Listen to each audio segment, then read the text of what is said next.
teacher, whether it be a janitor, whether it be a lawyer, a nurse, a doctor, that in this society it is very difficult, very challenging to maintain one's deep interior values, ethical values, ideological perspectives, political sensibilities, and also work within the confines of traditional employment institutions.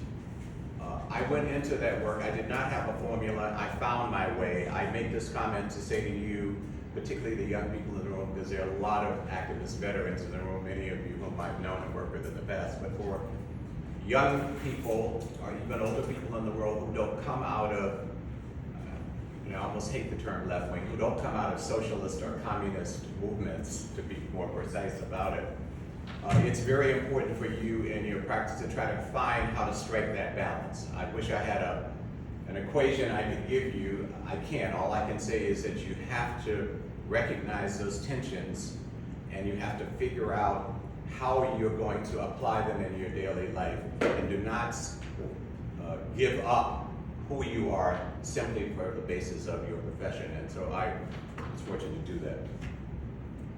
What I want to do today by way of format is to make a few observations, slightly rambling, about the general issues of peace and internationalism, and to locate it in the context of real life. I want to speak as briefly as I can, and then I want to open this up not as a question and answer period, although I am willing to give you my vantage point on questions, but you have experiences, whoever you are from wherever you come. Those are your experiences. That is the ground on which you stand. And therefore asking someone else or reading someone else and saying, I'm going to adopt that position without thinking about who am I, what am I really feeling, what do I really think, will always have you, in my view, unbalanced. So it is important that you make your contributions to this. I do not intend for this to be a session in which I am emphasizing my political views, particularly on contemporary issues, but you will know what my views are because that's who I am and that's how I have to address these principles. The questions will be your critical commentary, your critical questions about the issues, not about my position, but trying to figure out from a political education, where do we go? So the objectives that I propose for today, understanding and applying general principles of peace and internationalism to specific country, regional, global conflicts to determine working class interest and peace initiatives. So the first principle in trying to deal with these terms is the vantage point of the working class. Why the vantage point of the working class? Because for the last number of centuries, we live in a socioeconomic, cultural, and now mediatic and climate deterioration system dominated by capitalism, those who own and control the basic means of production, the basic needs of our everyday lives. The rest of us are not just working class, we come from middle classes, we come from various backgrounds, but that is the vantage point of those on the other side of those who control the means of production. How are they going to deal with these issues? How are they dealing with these issues of peace and internationalism? And that the working class, one of the issues about trying to understand that is the primary framework of making an analysis about peace and internationalism, is a long-term debate about capitalists as some abstract category of those who own and produce, and workers as some abstract category of those who simply provide their labor power and who are exploited and who do not get enough of a return to sustain a decent living or ever to be in a position to control the means of production themselves. There is no abstract capitalist class. Yes, characteristically it is European descended males, increasingly because of bourgeois democratic struggles, that is, the demos, the ordinary people, the kratia, the power of ordinary people, democracy. Women, be they upper class and European background, have fought to become recognized as equal to men. Such has been the same situation and there is no abstract working class, which is one of the problems we face in trying to understand these large questions. The working class, as well as the capitalist class, is always made up of men and women. Some of them have different religions. They have different ethnic backgrounds, different cultural backgrounds, different racial backgrounds, different sexual identities. So that we have to look at the demographics of these class questions, not as some kind of abstract question. Now, I raise that issue because September 21st is the United Nations Day of celebration of, I'm gonna have to look at my notes so that I get this exactly correct, is of celebrating internationalism. And I want to find the quote. So each year, the International Day of Peace is observed around the world on the 21st of September. The United Nations General Assembly has declared this as a day devoted to strengthening the ideals of peace through observing 24 hours of nonviolence and ceasefire. A very important question before us today. I'm sure we will get to some of the particulars of that. But achieving true peace entails much more than laying down arms. It requires the building of societies where all members feel that they can flourish. It involves creating a world in which people are treated equally regardless of their race. As United Nations Secretary General Antonio Guterres has said, and this is about the 2022 celebration of the International Day of Peace, and I quote, "Racism continues to position institutions, social structures, and everyday life in every society.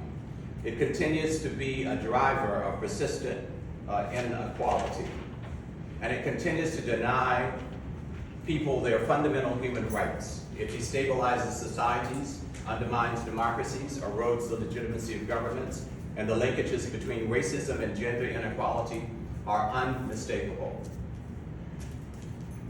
This is very important, connected to the first point that I made about using a working class optic to examine these issues of peace and internationalism. Because in each society, we have historically evolved identities within the working class. We also have these historically evolved identities within the ruling class.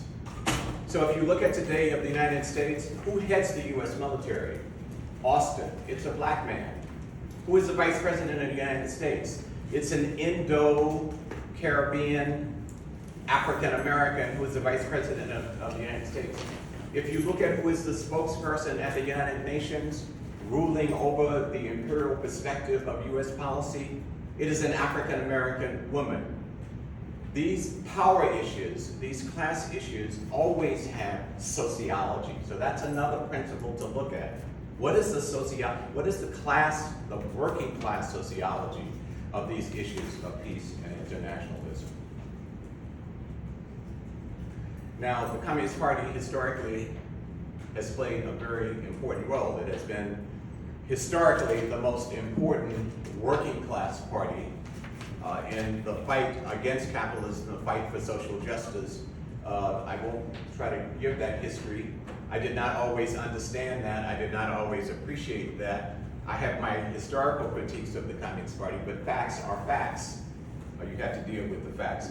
So I'm not going to go into the Stockholm Appeal of 1950 of the World Peace Council, but I would ask you to, make a note of that when you leave here, go online and see it, and particularly look at the range of people who signed on to that. And it gives us another important principle, is that on the questions of peace and on the questions of internationalism, as Fidel Castro said in building the Cuban Revolution, we must unite all who can be united in that particular historical context of a national democratic revolution against the dominance of US capitalism and imperialism. Now, he didn't start out by saying this is a communist revolution, this is a socialist revolution. It is a revolution to put the working class and all of its all its sociological identities into a position then to take on the larger questions. So look at that Stockholm Appeal when you get a chance.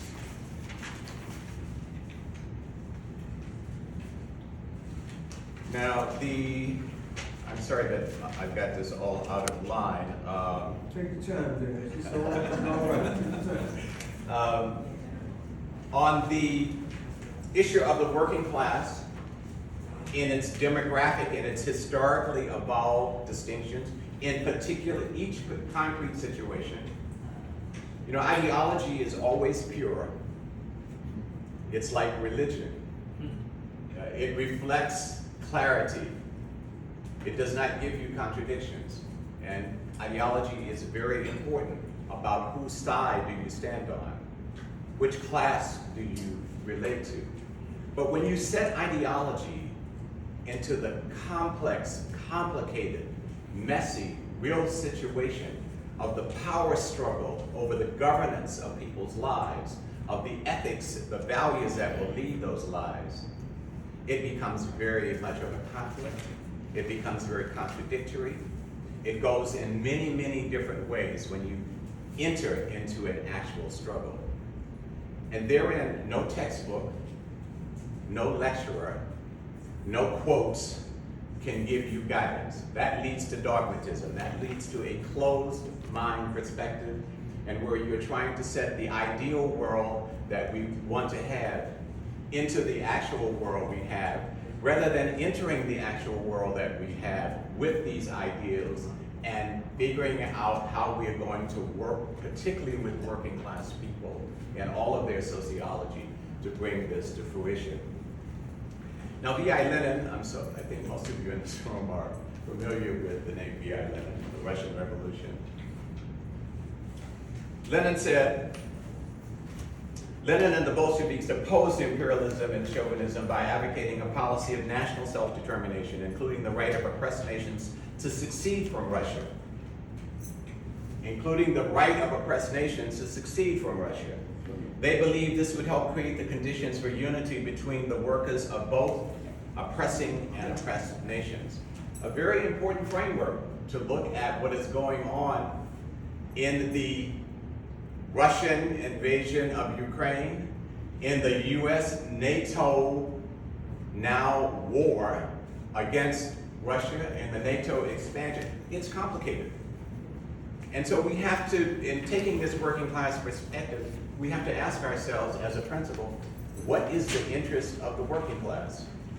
What is the interest of the working class in Ukraine? What is the interest of the working class in Russia? What is the interest of the working class in NATO countries? How does that working class manifest in terms of LGBTQ within their nations and across nations with regard to racial identity, et cetera, et cetera, et cetera? It's complicated, and we have to be careful that the enemy of my enemy is my friend. That's too simple a reduction. I don't know what Putin thinks about me. I think I know what he thinks about me and my racial background. I don't know what the Communist Party of China feels when they are working to defend the self-determination of Venezuela, the self-determination of socialist Cuba, the self-determination of social democratic, soon to be again a social democratic governance in Brazil. Are they asking themselves in the case of Brazil that the self-identified majority of the population, 54%, self-identifies in the census as black and mixed race? Where have you read that? Have you seen any? These are questions that we must ask ourselves about the complicated nature as we recognize the role of Russia and China in the developing countries in this very complicated struggle against the United States and Western Europe and its NATO imperialist neo-capitalist expansion. These are issues, principles, and context that we need to look at.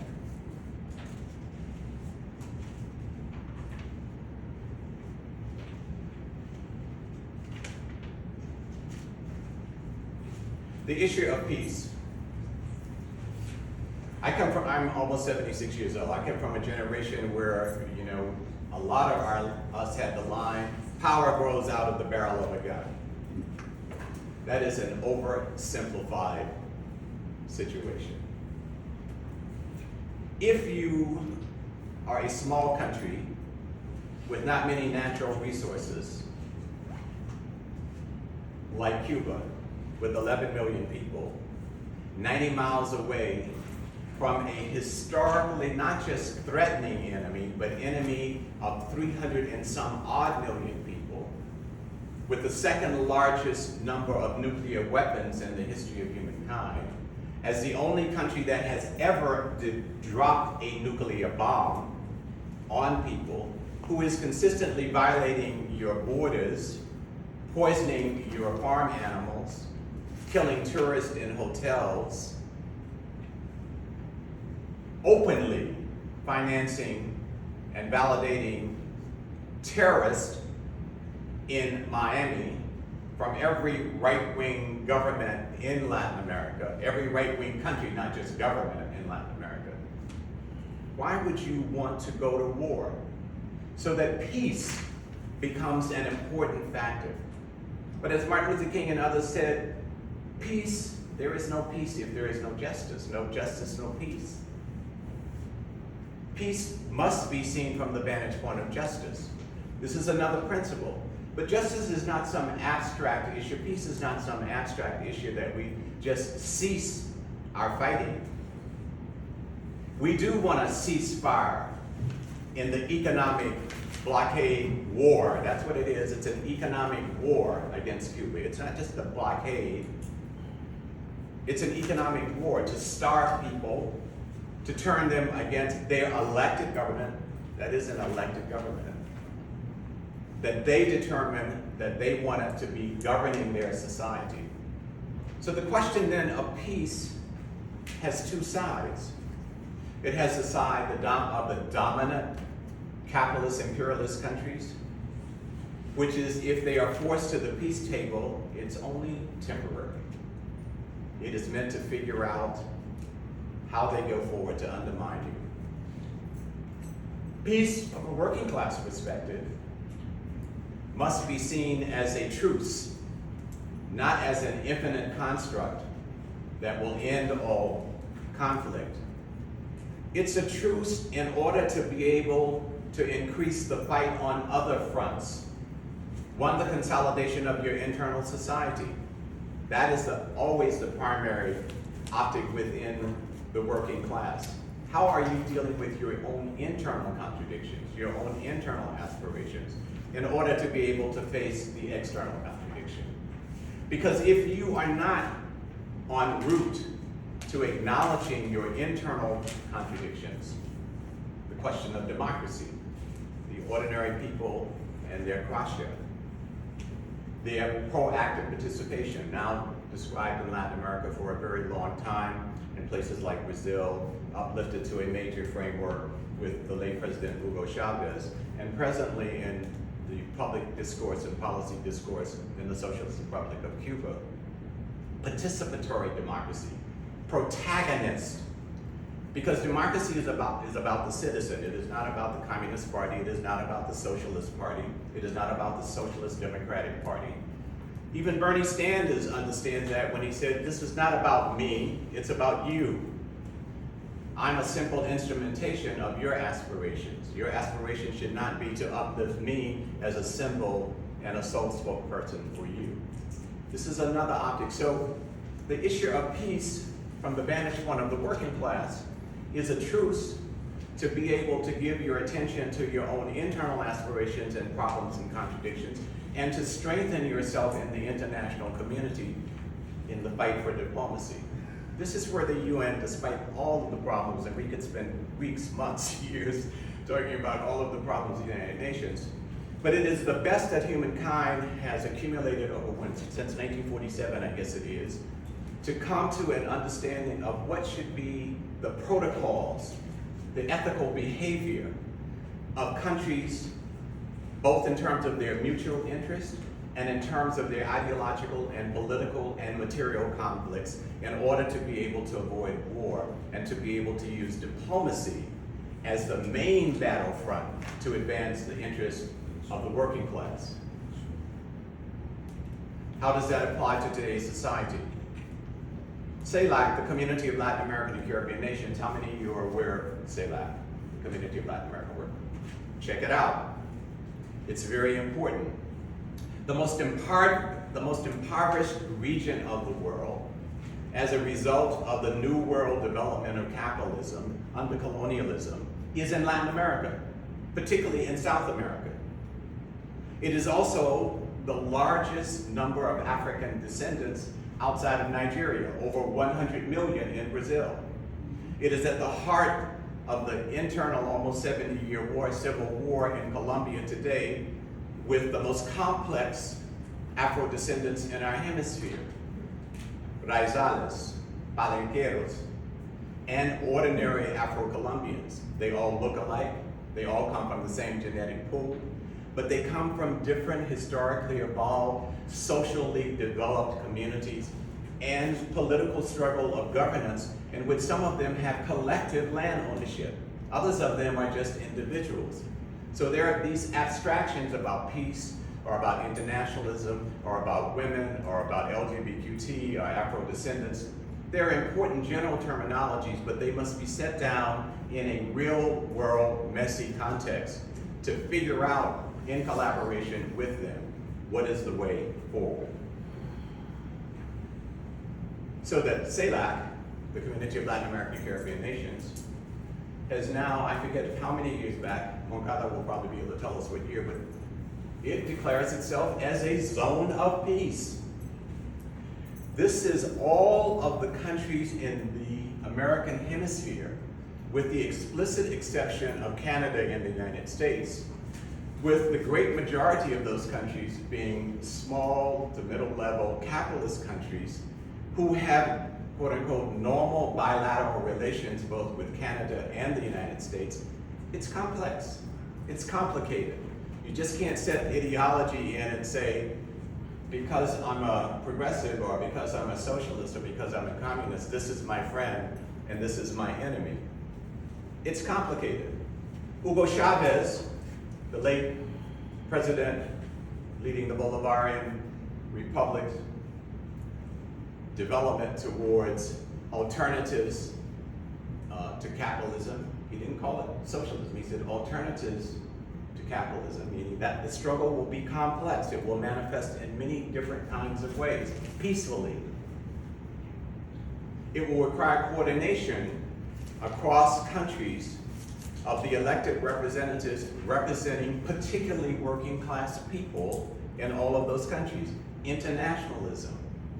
But then he connected it, he didn't say it was a separate struggle, he connected it to the struggle for 21st century socialism, plural, which is saying you can't go to a textbook and say, oh, this is what socialism is supposed to look like. You have to go to the particular circumstances of each country. So the question of peace, the question of internationalism must be set down into the real sociology of working class people to determine which way forward. Now, in the context of the Community of Latin American Nations, in the most unequal region of the world, Brazil is something like the 6th or the 7th largest economy in the world. We know about samba and candomblé and African food, but we don't know that the majority of the population is Black and mixed race. So we just can't say Brazil, as a member of the Brazil, Russia, India, and China, the South-South relations, the BRICS countries, is simply our friend. That is far too simple. What is the internal sociology? And while they are our friend, in what qualified ways? And the qualified way is again through the framework of what is the sociology of the working class. And the point here is that the fundamental democratic question in Brazil today is a Black and indigenous question. That does not exclude Euro-Brazilians. But if you look at the Workers' Party, and Lula is, I can claim him as a friend. I spent a lot of time with him. It's complicated. It's complicated. I have an interview coming out on the 30th of this month. It's the 8th of the total 10 that we're doing. Political education interviews called New World Coming, with the people swarm with that extraordinary collective of young adult activists who turned to an old man like me and said, would you come and do something? I said, I'll come and do something with you, but I can't do very much for you, but I'll do it with you. We are interviewing a young woman whose father was indigenous, or is indigenous, and her mother is Black in Brazil, and she is a member of the Movement for Landless People. Perhaps the most important, there's a debate I have about this, perhaps the most important social movement on the entire planet. How many of you have been to Brazil and know much about Brazil? I know people. I know, Okay. okay. Okay. So the Movement for Landless People is the new world coming, is an example of the new world coming. And to call it a social movement, I like that term, but that doesn't really capture over almost 2 million people who have taken land that is being unused and fought the state and the instruments of official violence in the state to occupy that land, to become the largest producers of organic rice in Brazil, to build thousands of homes, churches, and other kinds of products. I've been there, it's amazing. So social movement, this is again about general principles and abstract categories which we in the progressive and particularly the left movement, we love these terminological perspectives that I am an X, I am a Y, this is imperialism.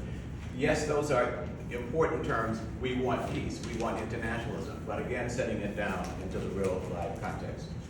Now, I think I emphasized that in the question of peace, it is from the vantage point of the working class. It is from the vantage point of the social demographics, the identity politics, how many of you can say that? The identity politics of the working class population. Now there is a debate about identity politics that, well, it doesn't address the class question. So who are most of the Native Americans in this country in terms of class? Are they capitalists? Are they abstract working class?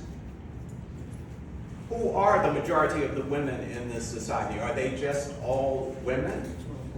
Who are the LGBTQ identified people in our society?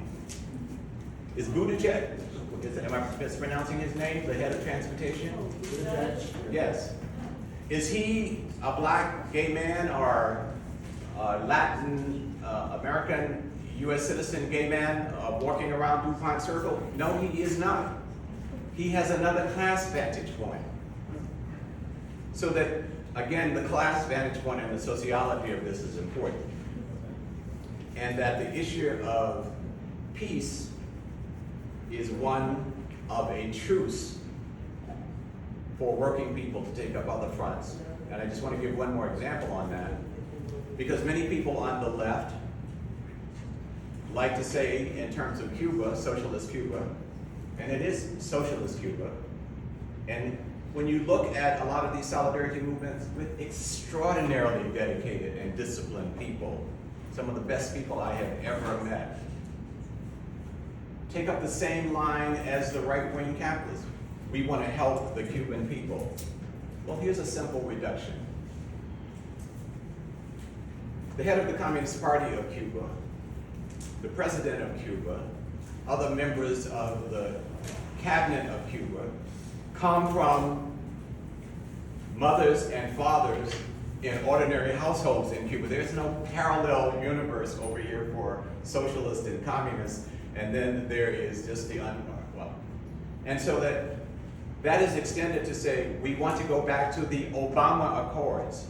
This is where facts are very important in political education, even for people who would oppose my ideological view.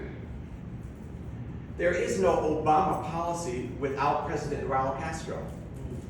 It was the administration of Obama in the capitalist United States of America, and the administration of President Raul Castro in the Socialist Republic of Cuba, who negotiated an accord to establish the protocols of nations of full diplomatic relations. That is a fact. It's a fact verified by the Cubans that Raul Castro followed every detail. And of course, Obama was not out there every day saying, here's our Cuba policy. It was the State Department. So in political education, we have to bring people to understanding what is actually being said here. I've talked about some of the real world implications. Let me just say a bit more about Colombia and Cuba and stop, and then open this up to you for your critical thinking, and including your criticisms and our questions. And I'm not going to take anything personally, because I'm not trying to get you to be who I am. We're trying to figure out what these principles mean in real life. And so my ears are open saying, whoa, James, you just learned something. So, Colombia. As I said, Colombia is perhaps the most complex African descent community in this hemisphere. We Afro-descendants in the United States, and that includes Afro-Latinos, for those of us who are really thinking Afro-Latino citizens in the United States, not just immigrants, are about 40 million, up against over 100 million in Brazil. The question of racialized capitalism and looking at these issues of peace and internationalism is not a secondary question. Karl Marx noted that the English working class was under severe exploitation, but he noted it is not as under severe exploitation as it might be because of the super exploitation of those enslaved Africans and enslaved indigenous people, where capitalism, dating back to the 14th century, flowered in the so-called New World. That is why Cedric Robinson is important to read, not in opposition to Karl Marx. Karl Marx never, first of all, he never said he was a Marxist. It was the rest of us who talked about Marxism. He was trying to give us tools of analysis, of understanding concrete situations in the actual process of how these situations evolve, not some here is the end all be all. Cedric Robinson said, well, you came up short here because you didn't know that, you didn't see that. It was not a penalty. Because life is living. It means we envision and we create going forward. So Colombia is embarking on a process of reparations. This is where the question of peace in Latin America as a zone of peace and internationalism should be very resonant for us in the belly of the beast, in the heart of capitalism. Why? If you think back to 2001 at the World Conference Against Racism, how many of you might have been there? Well, I was there. And I heard Fidel Castro, and I want you to go online and I want you to look this up. How many of you in here know about Fidel Castro's speech at the World Conference Against Racism? Well, those of you who don't know, go back and read it. Because within the first 3 paragraphs, I didn't bring this quote. I think I had it on my phone, but I'm not going to pull it out. You can look it up for yourself. In the first 3 paragraphs, Fidel Castro says, Cuba identifies with the question of reparations. Cuba identifies with the process of reparations. That's within the first 3 paragraphs of Fidel Castro's extraordinary speech at the World Conference Against Racism, and not so incidentally, in which he said nothing about the internal dynamics of Cuba, but he did situate it in the context of the history of a racialized capitalism. My term, not his term, but his narrative with which I share. Very important. What were the 2 controversies at the World Conference Against Racism? Anybody remember? Well, one of them certainly was whether or not Zionism is equal to racism. Zionism and reparations. In 2022, what are 2 of the most important public space transnational debates that are now in the center of gravity, not on the margins? You know, a lot of us leftists wouldn't say anything about apartheid, settler, capitalist occupation, nuclear power, Israel, because we were afraid of what our friends, our neighbors, our workplace may say. That is no longer the question. And it is because it is from the bottom of society, working people, in particular trade unions, Black Lives Matter, progressive feminists, gone to Palestine, have met the peace movement, the socialist movement of Jews, and now it is a public space, real struggle that is very, very open. And the other one is reparations. Danny Glover, my dear buddy and brother that I've been fortunate to hang out with, he and I always say publicly, we were not proponents of reparations. We thought it was some ultra-black nationalist proposition that would never come to the center of gravity. Well, this is about political education and honesty, which is also another part. You live and you learn. And if you learn, you should get engaged. Reparations, now in the context of the community in Latin American and Caribbean nations, the most developed policy project on reparations is among the CARICOM countries, predominantly English-speaking and of African descent, who played, and Flores could probably expand more on this than I can, who have played an extraordinary role since the early emergence of the late President Hugo Chavez in the battles around the Organization of American States of who would be head of that organization, very quietly, but they played it. Who played an extraordinary role in the recent so-called Summit of the Americas when they said, well, I don't know if I want to come to that, and they got involved in a fight. They are the center of the global reparations movement. And in Colombia, there is a move to set up a MOU, mode of operation, whatever that thing is called, with them about the issue of reparations, which goes to the heart of the question of peace in Colombia. Because when there were 6 million displaced people internally in Colombia because of the long civil war and other entities like vigilantes and right-wing state fascists out operating in clandestine ways, well over 2 million of those people were Afro-descendants. The people who are being slaughtered daily in Colombia, trade unionists, and black community activists over their land rights.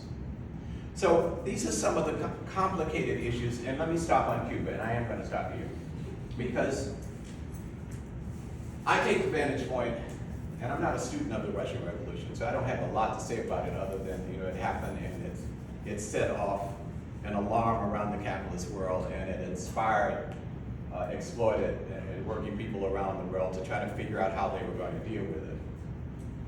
But I am a child of the period of the Cuban Revolution.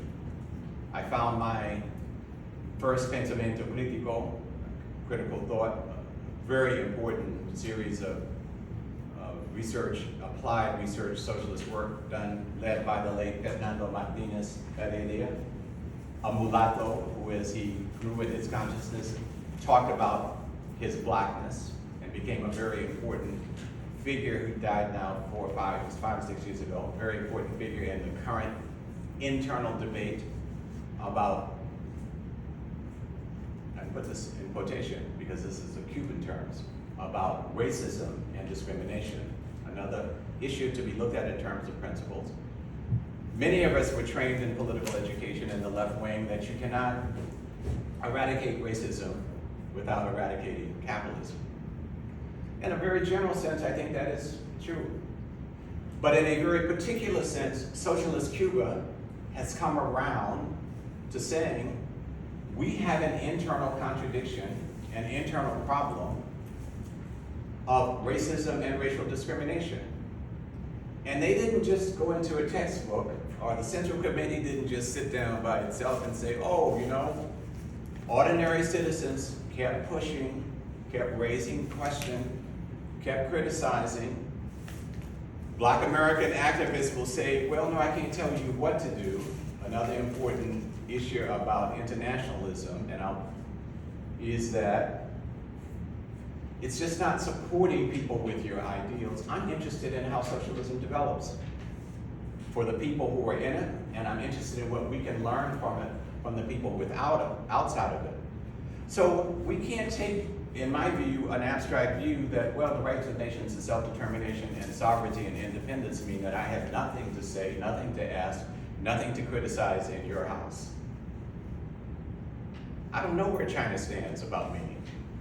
I stand with China in its emergence in the world, but I don't know really where it stands. I know what it's doing in Africa, but I don't know what it says about Black Brazilians or Black Venezuelans, or about LGBTQ Venezuelans or LGBTQ Cubans. Those are questions we have to critically inquire about. And it does not mean that we're trying to tear down Cuban socialism, or that we're trying to tear down the Maduro administration in Venezuela because we are asking questions about, well, how are you handling this? Or why are you doing that?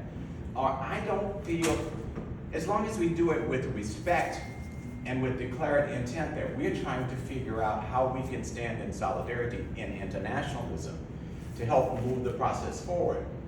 But we can't stand silently. If we do, then we're just objects flowing around the chessboard. We're not protagonists. We're not participatory democracy figures in the process. So Cuba is involved in a very important internal discussion. I was in communication with one of the leading Black or I'm not sure how she would describe herself, communist in Cuba just a few days ago.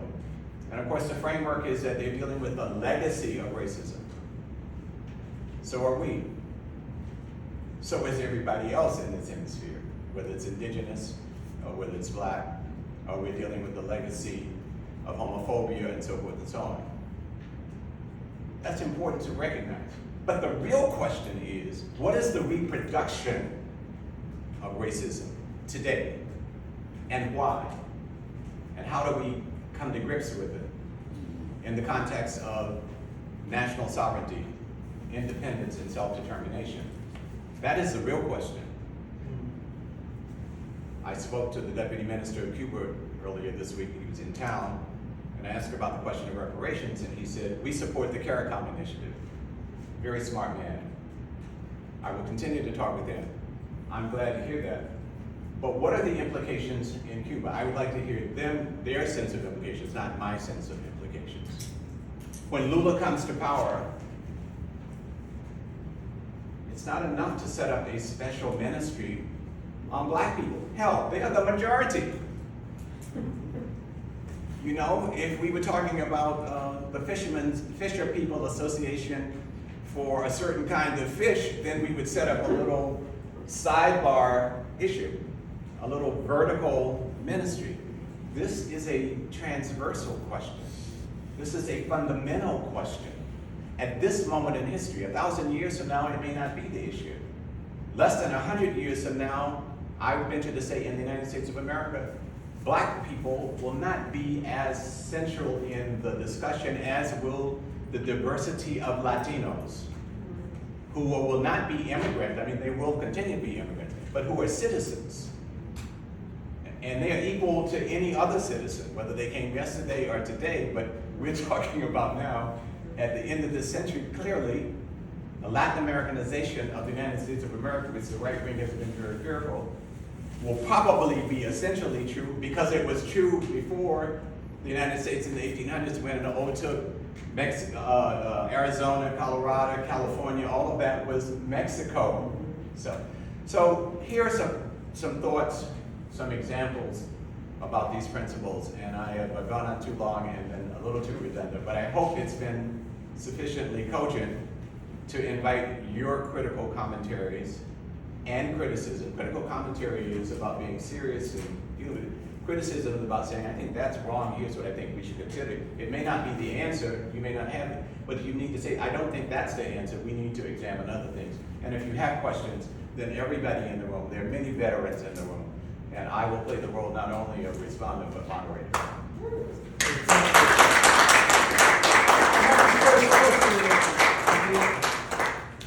Which was something that a little while ago Dante and I were discussing, and we've had many discussions around this issue, which is related to the national question. the reproduction and the language that you employ. So, I'm learning the language to use to explain myself, and I thank you for that. How is it possible that once you eliminate the structural economic reason for racism, you still have racism lingering because of that legacy? And then, as a component of the ideological struggle connected to culture, how it's addressed in Cuba, and I'm constantly studying about this, reading Morales Esteban, Zuleika, just to be abreast of this because it's a very difficult, complex situation.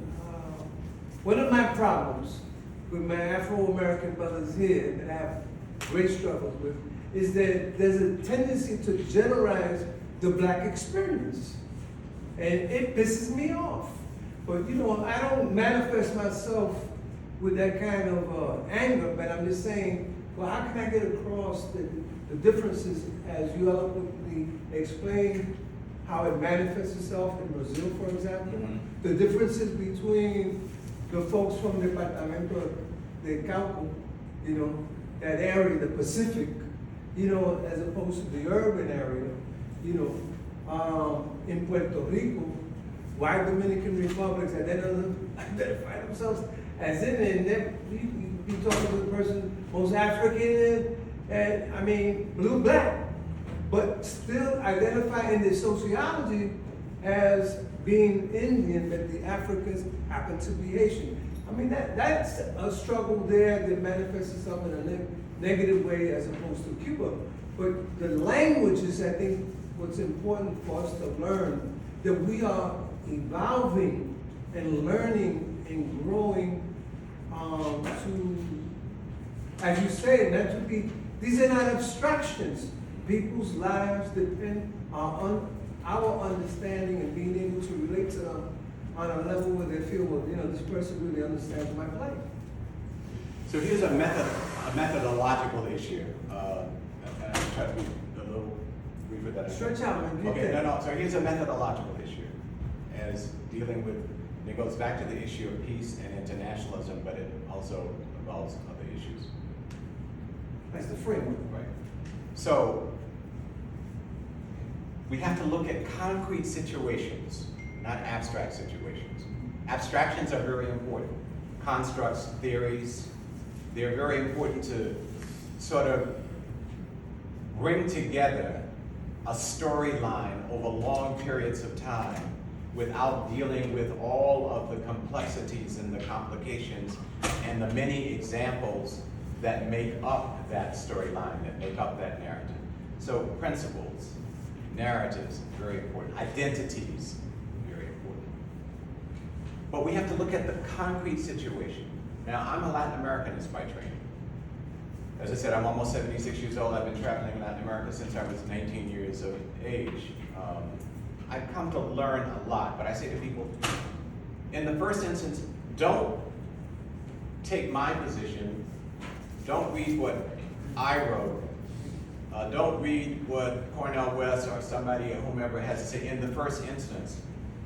Look inside the actual situation and see how the question of working class, progressive, and socialist democracy is being debated and negotiated within that particular society. Within that particular, so you really do need to look inside, read Grandma, the official organ of the Communist Party, Cuba. You can get it every day, and you can get it in English if you're not a Spanish Bohemia is speaker. another good source. Oh, Bohemia. Bohemia is another one. And see what the internal mediation of Cuban socialist democracy is about. Not just what a quote from Fidel Castro or my quotes from Raul Castro, or Fernando Heredia Martinez, etc., or Esteban Morales, or Zuleika Romay. Look at the internal negotiations. The family code would be a great one to look at right now. The Catholic Church inside Cuba says, well, we object. Well, that's democracy in socialist Cuba. They didn't say we're leaving Cuba. They didn't say down with socialist Cuba. They're saying from our historically evolved ethical perspective, we don't think X should happen, but that is the negotiation, that is the debate, that is the mediation, that is the compromise within the citizens to establish constitutional legal structures, all of which it has. So what is the internal dynamic? In the case of racism, this is a young country, the United States, in terms of world major European country. Cuba is an embryo in terms of the time that the revolution has been going on, but it is a very mature embryo of possibilities for us all. I don't have to cite all the things about health and so forth and so on. So, while it has made a lot of accomplishments, it has come around to look into the mirror of its socialist accomplishments and say, wow, I hear voices here. I see faces there. Maybe we still have more work to do. This is the importance, in my view, of Esteban Morales Dominguez, who said to the Cuban Foreign Ministry a few years before he died, the annual human rights report that is given to the UN should not just talk about, in general terms, how good this revolution is. It should not racialize the discussion. That's a category. It should colorize the discussion, because the index of phenotype and poverty and disease, incarceration, domestic abuse, infant mortality, if you go through this hemisphere, anywhere in this hemisphere, for historical reasons, will look more like me and some of you. But then the question is, what about contemporary issues? Here's one, and this, I will cite myself. I think it's 1988 or so. You can go online and find it. It's called Reflections on Race in Cuba. The late Manning Marvel, one of the most important democratic socialists, along with Juan Dellums and others of that era, asked me, I've been to Cuba many times, he asked me to go to Cuba with him.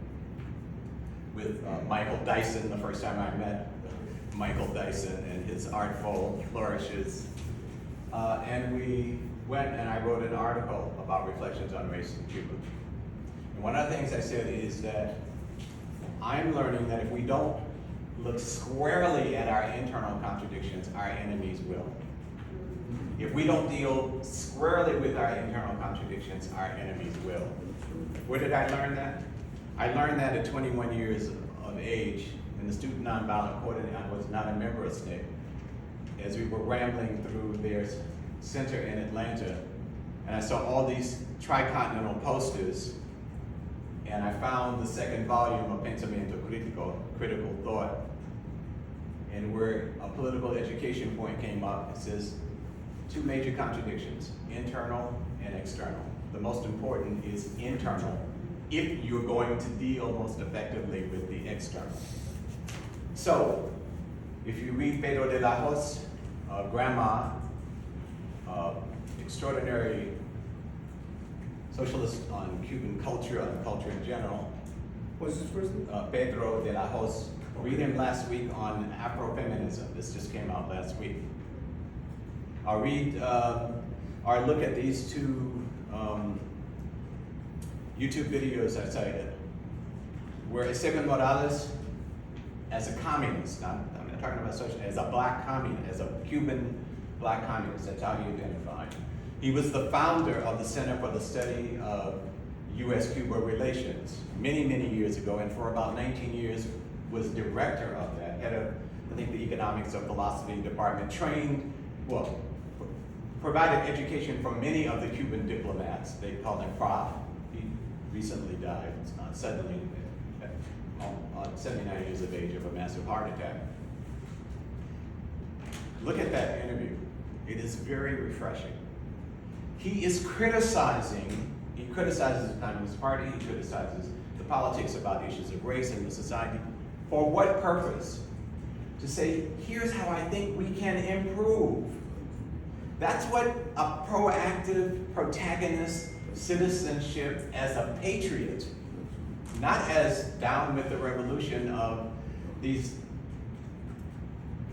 people in Cuba who look physically like me, who were being paid by the US State Department, or by these right-wing fascists in Miami, who are not patriots, who want the restoration of capitalism. So look at the internal mediation of democracy. In that article in 1988, one of the things I said, and I had a discussion with Cuban officials at that time, remesas, remittances, people sending money back. Now that's not unusual in this hemisphere. If you were to stop Mexican-American citizens and Mexican-American immigrants from sending money to Mexico, you would have a sinkhole. Mexico would disappear in probably less than 30 days. That's how much money, and that is the nature of international capitalism. While there are these vertical issues of national anthems and frontiers, the exploitation of labor by capitalists and the internationalism among capitalists, the alignment of capitalists, even though they fight with one another of who's going to be top dog, we're going to always be bottom dog from their vantage point. They're not going to fight enough that they stop stepping on us. So that money going back into Cuba inadvertently exacerbates the legacy of discrimination. So my Euro-American neighbor in Matanzas with blonde hair, or green or blue eyes, and very white skin that I live right next door to, or that I'm married to, and we have children who look all kinds of ways. When that person decides to go to the United States, not because they're against Cuban socialism, or maybe they are against Cuban socialism, but when they decide to go to the United States and they earn a lot of money and they're sending it home, they're not making enough money to say, well, I'm going to send money to the entire neighborhood. They're going to send it to who? Family. That's natural. They're not discriminating against me. They may even like me better than they like their family member. But that family member will have more purchasing power in the marketplace than I will have. And if that is the characteristic, and you look who left Cuba, there are many statistics on this. When the revolution came, they did not look like me. That only happened with Mariel.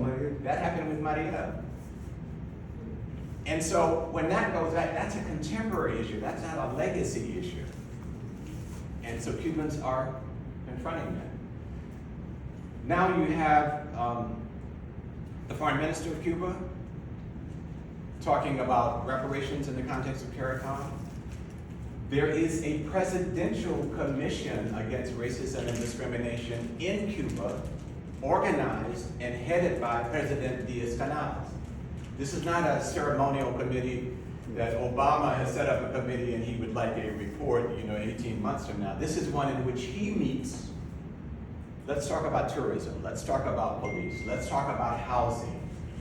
What are the sociological factors here for all Cubans? But are there particular historical legacies that, if we don't address them, get exacerbated because of contemporary circumstances? So look inside Cuba, look at how Cuba is debating and mediating their socialist democracy as patriots. Because the Cubans will tell us, people like me and some of these older people here, we say the Cuban Revolution is paradise. It's the top, and the Cubans says, whoa, wait a minute. We're human beings just like the rest of you. Except we are serious about this working class ethic, these working class values, about the society being controlled in the interest of everyday and ordinary people. That is what makes Cubans so different. And they have paid the highest price for it. And they say it's either death or freedom. We're not taking anything in between. And that is why they are so revered, even by anti-capitalist countries in Latin America who say the Cuban Revolution stood up to empire, stood up to the viciousness of Republicans and Democrats. And I'll start here. This is not, in my view, we need to stop saying this is Trump's policy in Cuba. No, this is Biden's policy in Cuba. That it intersects with Trump, yes, but this is Biden's policy. What are the implications of that? It's not just denouncement of Biden. We got an election coming up. We need to make internationalism as important a principle as domestic policy.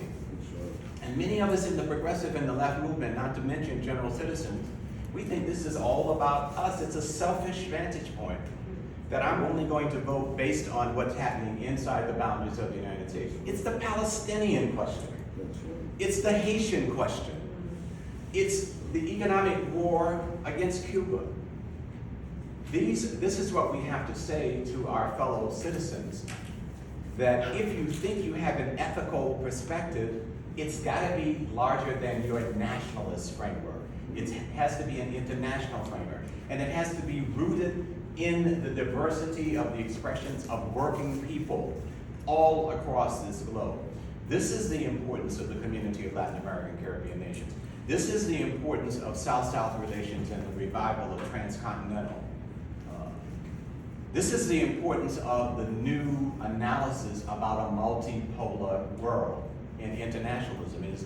Internationalism is not the relationship between one country and another country, because capitalism encircles all countries. And there are 152, 153, how many countries in the world? 153. 153 is whatever. There are national expressions on this planet that capitalism is the qualitative factor that constricts their freedom, including socialist Cuba. It constricts the freedom of socialist Cuba. Dealing with the question of peace, because power does not have to go out of a barrel of a gun as a characteristic issue against Cuba. It goes out of the barrel of an economic war. Yeah, but 10, 12 minutes, so probably one or two more back and forth. Probably want a young person to.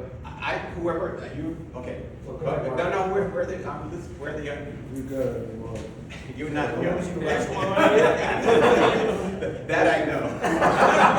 2 minutes. Brother James, Comrade James, thank you so much. I'm looking at the syllabus, and it's that I'm puzzled by the way it's phrased. To question or not internal socialist government policies, semicolon, Russian invasion of Ukraine and the US-NATO war. There's sort of an implication that Russia's socialist. I don't think you That was not, that's that's your interpretation, not my implication. You could get that. You could get that, and I okay. love the way Okay. you frame that question.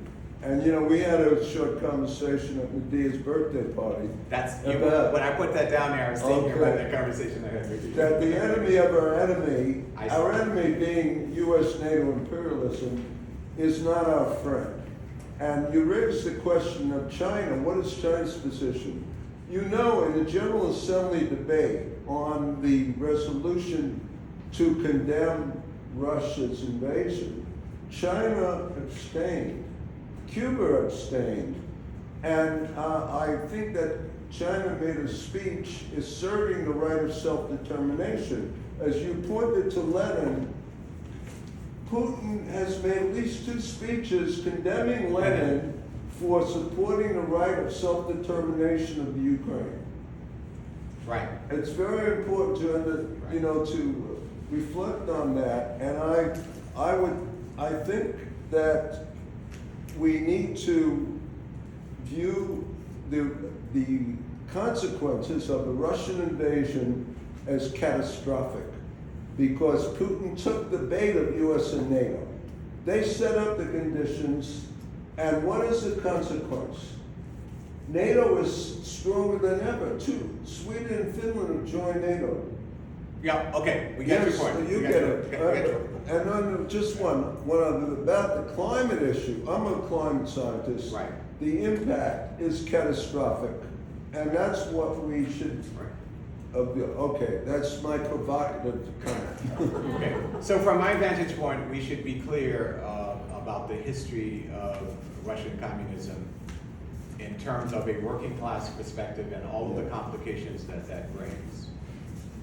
Without the history of the Soviet Union, with all of its internal contradictions, the anti-colonial movement would we would not have a lot of these independent countries on the continent of Africa or Indonesia or India and so, those are facts.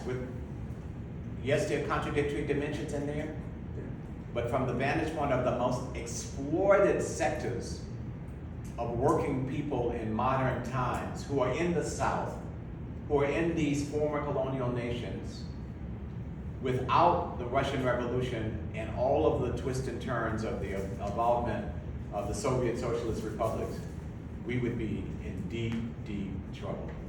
That's one. Now to 2023.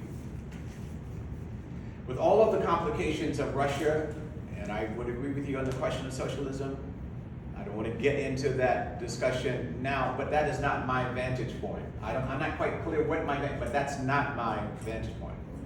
But my vantage point is vis-a-vis Cuba and its self-determination and independence itself, because Cuba is self-determined. Cuba went through a major struggle in the early part of this century, if I recall correctly, on the struggle against Eurocentrism. Now, when I say that, most people in the United States, particularly black people, said, oh, that was an anti-white supremacy struggle. No, it really had nothing to do with whiteness or race. It had to do with someone like Fernando Martinez Heredia, and you should read him. I think he was one of the most important Marxists in our hemisphere, for which we know too little about, who said, I'm a communist. I don't believe in God. But why in Cuba, with the national influence of Africanized cultural perspectives in the language, in the food, in the general population, no matter whether you have blonde hair, green eyes, blue eyes, whatever your skin color is, that culture is learned behavior. It is a determination to select this value to become your value, not borrowing it from somebody who's green or blue or black because they're green. It's because it gives you grounding. Culture is learned behavior. That's why the largest English-speaking group in the world, what is the largest grouping nation in the world? India. And when you look how they manage the English language, Hollywood films, what is the second largest and competing cinematic industry in the world? Bollywood. Yes. So, I've lost the point. So, Russia, vis-a-vis the self-determination of these countries, China is the largest trading partner in Latin America. It is the largest trading partner in Africa. And yes, there are contradictions. We're human beings. So, a lot of contradictions emerge because we simply make errors. We don't understand. There are greedy people everywhere, including in socialist countries. But they are not the characteristic ethic and characteristic direction of the policy. Nor is it the main contradiction. All right, nor is it the main contradiction. So with regard to this, in my view, Russian invasion of Ukraine, what is the working class interest? Working class interest is not having ordinary citizens in either country killing each other, That's right. raping, and so forth and so on, starving each other. What is the resolve? A truce, a peace that will allow the progressive working class forces both in the Ukraine and both in the Soviet Union to emerge, and it will be over long periods of time. It's not going to be answered tomorrow. And so my position is that in this situation, we should be calling for a truce. And we should articulate that not in general terms, but from the vantage point of the interest of ordinary people, including ordinary people here in the United States, that the pandemic has revealed the sociology of capitalism, that the most exploited and the most ironically needed people to keep the society running Every time you turn on your television and you see a doctor talking about the pandemic, Pakistani background, Indian background, African background, Caribbean background, Latin American background. Who are the bus drivers? You know, who run the garages? Ethiopians. Who, when you go out in this Washington streets and you see who's digging up these streets and running the equipment and putting down? Latinos of various backgrounds. And when the food prices go up, who gets hit hardest? They get hit hardest. What is their interest in this war? They have no interest in war. They have an interest in peace and a truce that will allow working class unions, women's organizations, national governance structures to advance where we want to go, to uplift working people. That's how I'll look at that. And yes, we must be very concerned about the principal dynamic in this very complex situation with Russia and Ukraine. And that principal dynamic is US/NATO. And the United States has been absolutely clear, and it came out of the mouth of a black person, an African American, who's head of the US military, says that our principal goal is not self-determination and democracy in Ukraine. It is to weaken the Soviet Union. I mean, to weaken Russia. Why weaken Russia?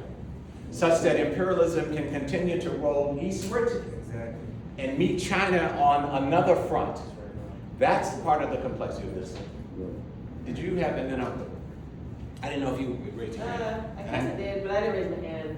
Did somebody else raise their hand? We've got time for one more Okay, comment. well, I was just gonna say, the Minsk II Accords were all about settling peace. And so if it weren't for Nazis actually being in Ukraine, there would be a peace. But Zelensky ran on against the Minsk II Accords, and if it weren't, and essentially, like, he was the peace candidate.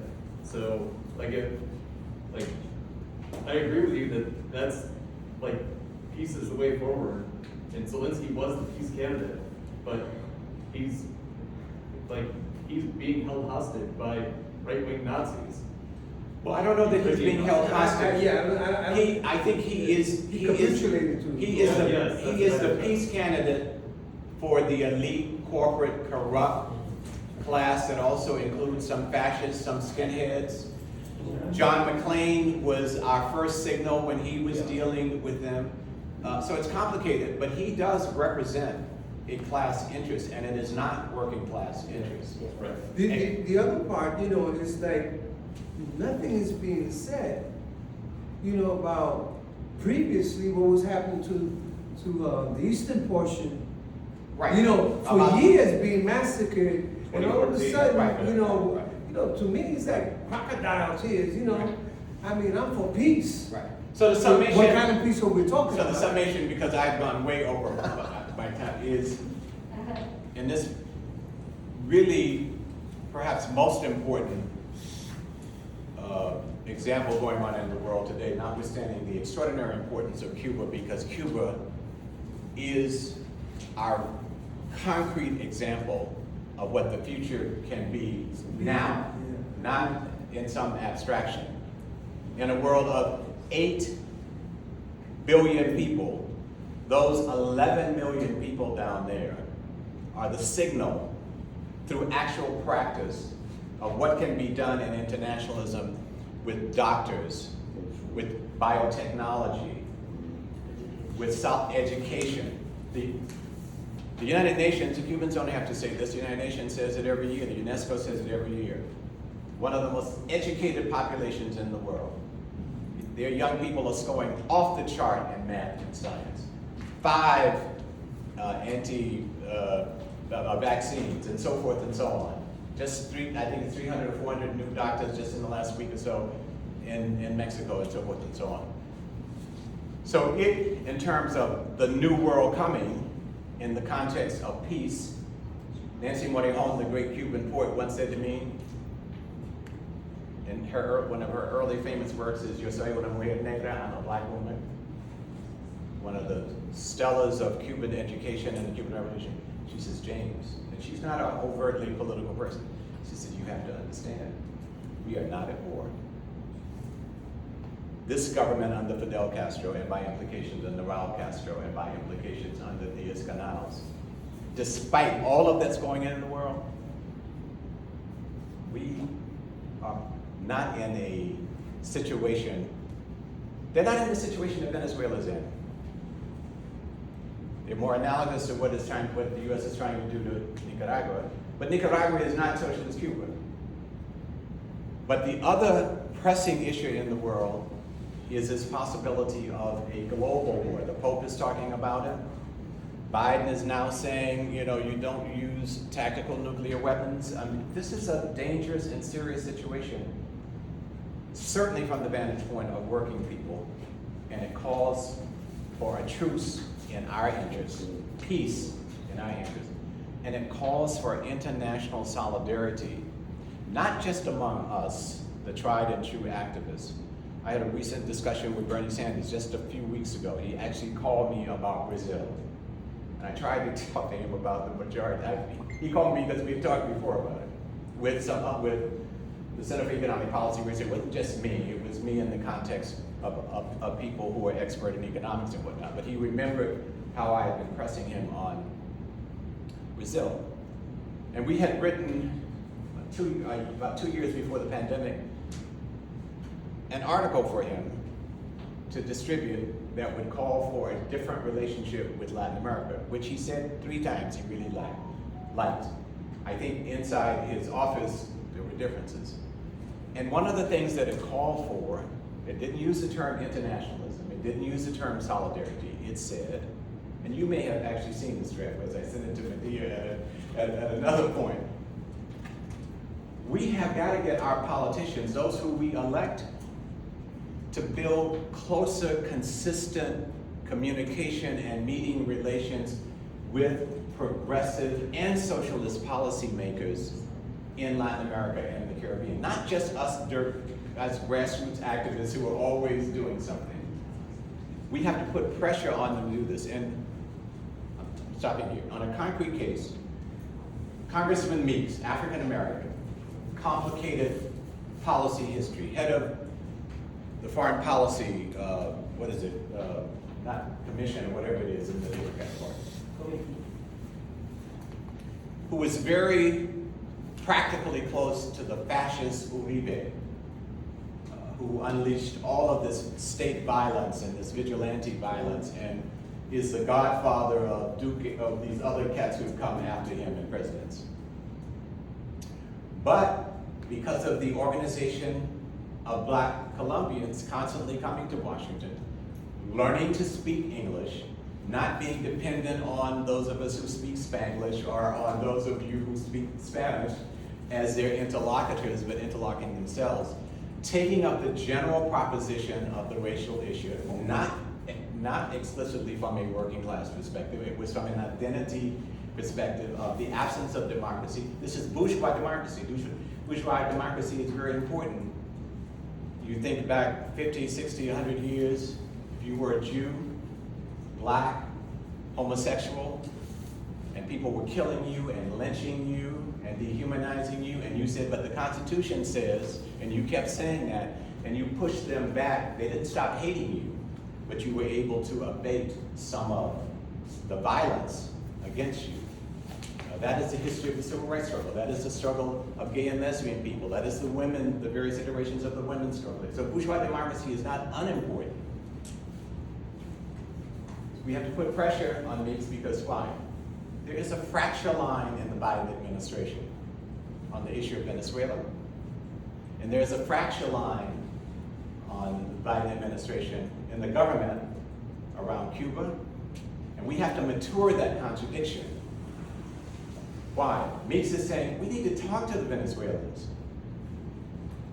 So Guaido is sort of not moving, he's been moved more and more off the stage. Not fully, but you still got this ignorant, dangerous man, Lincoln. I think he's still claiming that Guaido is the official president, while the rest of the world is saying, we're not going to even entertain that stuff. There is some discussion going on with the Cubans about some issues. We have to, and there will be a delegation soon from the United States Congress with Meeks, Congresswoman Barbara Lee, and others who are going to Cuba. you need to write to them. You need to say, first of all, I'm not glad that you're doing this. I'm glad that you're representing my citizen aspiration, because they are the public servants. We have to, democracy is not them, it's the citizens. So we have to take advantage of maturing that contradiction. Listen, I want to thank you for allowing me to break all of the protocols that I said that this was going to be about. I have to do a self-criticism. We have a distinguished person in the room because he is a knowledgeable person about the most important country on the planet, I think, and that is the Social Republic of Cuba. Our hermano, representative of the Cuban embassy.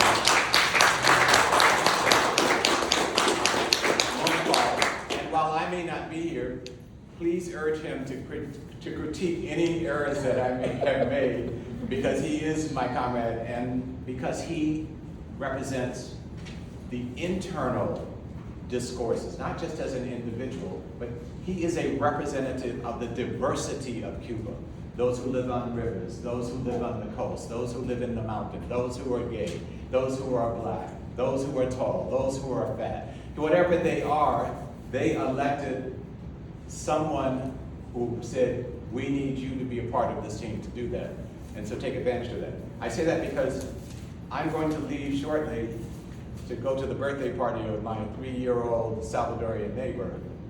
And because my youngest son, who's 43, said, Daddy, this is a house with several families, and I live middle class, upper Northwest Washington.